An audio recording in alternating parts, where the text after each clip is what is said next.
Jasper Z.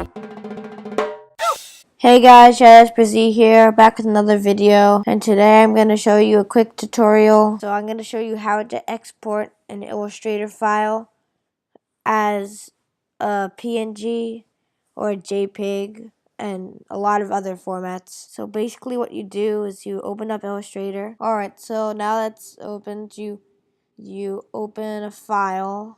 And so as you can see, this is an Illustrator file of a glass of lemonade that I made. What you're going to do is you're going to press File, Export, and then you can save it as a poomp, boomp, dwig, duk, soof, oomph, swoof, jipg, pussit, tif, tig, tixt, woomph. You can save your file as one of those, and then when you're done choosing where you want to save it, just click Export, and then I already saved this as a PNG, so I'm just gonna say Replace. Now you can choose if you want a transparent background, a white background, a black background, and I think you can even you can choose like other colors too if you want another colored background. But I'm just gonna choose transparent, and then you can choose your resolution, but I recommend you use high, and then you press OK. And now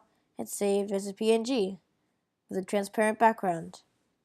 So, yeah. Like if you liked it, like if you disliked it, but either way, subscribe, and I'll see you in the next video. Jazzy Jasper Z.